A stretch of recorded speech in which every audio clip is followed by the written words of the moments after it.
So hello guys, welcome back to my channel. So what I have here today is the all new 2024 Nissan Z. Well, if you're JDM specialist, 400Z.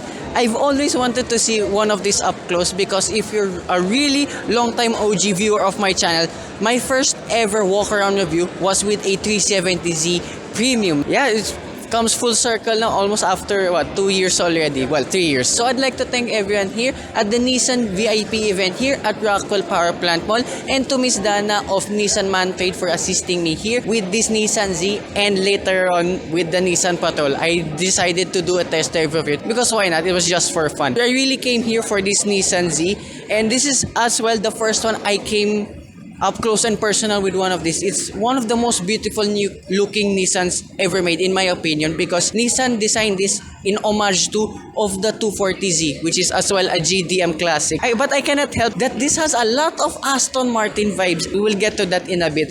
So you get LED lights all around and LED turn signal lights as well here with your blacked out side mirrors. You get raised 19-inch forged wheels. It's very cool to see this on a stock Nissan vehicle. I love the hood of this Nissan Z. There's like a Y-shaped curve that stretches all the way in front, and your ground clearance is pretty low at 124mm, but it isn't too bad. There's a child on camera. So gone now is the 3.7 naturally aspirated V6 engine. So for this Z, 400Z, in short if you want, this is now a 3-liter twin turbocharged V6 engine that produces 378 horsepower and 475 Newton meters of torque. And this specific one here is mated to a 9-speed automatic transmission, but thank goodness you can avail a 6-speed manual transmission, and this is one of the few cars I know ever, whatever you get either in automatic or manual form, it's the same price. So the price for this Nissan Z is at 3,888,000 pesos, which is actually one of the best probably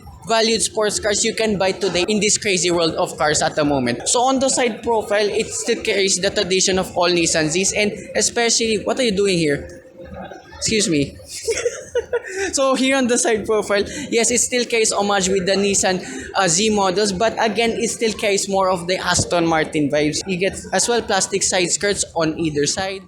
And now here at the rear of the Nissan Z, this is probably one of the sexiest looking rears I've ever seen in any sports car. Yet again, it carries the retro looking design like with the 240Z, but call me crazy if you want, doesn't this rear look like a Aston Martin DB7 GT? I mean, it just looks so good. You get dual exhaust pipes on either side, and then again, LED taillights with the retro look. You get a ducktail spoiler and the largest fuel filler cap I've ever seen in my life. It's probably as big as my driver's license. And then here now, specialty now with all the Z models, again with these children.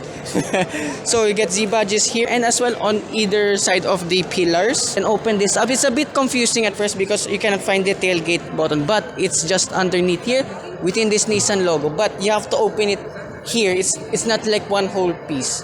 But what's special again with this Nissan Z models, this one's a liftback model. So you have a total space here of 241 liters, which is actually spacious like with the jaguarf-type models. Not to my surprise though. So that's about it here with the engine, the exterior, and the boot of this Nissan Z. Let's check out the interior. So this is the interior now of the Nissan Z. So here the door guard, of course being a 2-door coupe, it's a very long door itself, and then you get your traditional window switches locking for the doors. But this Nissan is equipped too with Bose speakers all around, and then you get very bright halogen lights over here. And the interior overall, this is much improved from that of the 370Z. But there's just one piece that retained here from the previous model, as I mentioned, are the gauges above here. That's what I like with this Z model. You get your boost pressure, your turbo fan speed, and your battery voltage. All of the important bits. And again, this Nissan Z still carries the traditional sports car vibe here. And then steering wheel here, it's pretty chunky, it's leather, but still nice to the touch. Annoying feature only, you get gloss black buttons for your volume, and then for your tuning knob, radio stuff, and then on the right side you get your cruise control, and then for your phone connectivity buttons, and then my party piece like with the Z models, even for the 370Z, you get paddle shifters all around. But sadly, it's no longer the column mounted like that of the 370Z. I gotta say, either the 370Z or the Z, the feeling of the paddles Even the when you press them, it feels very sports car like. That's what I like. And very new too with this Z model, you get a 12-inch TFT display, and then here now you have an 8-inch infotainment system with Android Auto and Apple CarPlay. This still has at least a reverse camera, which is all you need for a sports car, and hopefully I'll demo all of this soon, if and only I will drive one in the future. Nissan Philippines, please, once. Anyways, so here on the left side you get one button only for your electronic stability control, and further down the infotainment system you get your air conditioning controls, a USB-C port, a USB port, and a cubby space for your phone, which fits my phone perfectly. And then here in the gear shift you have your drive modes, engine start stop button, and the gear shift feels like that of the Nissan Kicks, well, modern Nissans nowadays, but I don't mind it, since again the manual mode will be operated here again on the steering wheel itself. And you have of course tilt and telescopic as well. And then further behind here you have a manual handbrake, your heating functions, and your boot release button along with the cup holder. I know these buttons too were present in the older 370Z model, and like that too, as I mentioned, on either side of the seat, this is how you control the adjustments for the seats. Yes, it's all here on the side, so I think you can prank just kidding, don't prank each other while the person here is driving. And then glove box, okay, pretty small, but I don't mind it whatsoever. And the materials here and there, again, being a special Nissan now, everything here is all squeegee or leather, soft to the touch, very good with that. And then here's center console box. Oh, you have an extra cup holder along too with a 12-volt socket, and yeah, the space in there is small, but at least there is, again, which is not bad for a sports car. And then here too, being a two-door coupe, you can put your stuff here if you want in the need. So in case my bag's here, I can reach it there quite easily now. And above here, you have a sun visor with a vanity mirror and halogen light. I see the impending dome. They don't extend, but you have extensions.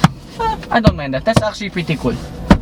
So yeah, that's about it here with this Nissan Z. So again, I'd like to thank everyone here at Nissan Philippines, Nissan Mantrade for this VIP experience, and to Miss Dana of Nissan Mantrade. And if you want finally a brand new Nissan Z model or any other Nissan, you may contact them and visit their showroom. So hope you guys like and subscribe, and hopefully soon I will drive the all new Nissan Z, this Z model, and the GTR. Bye bye.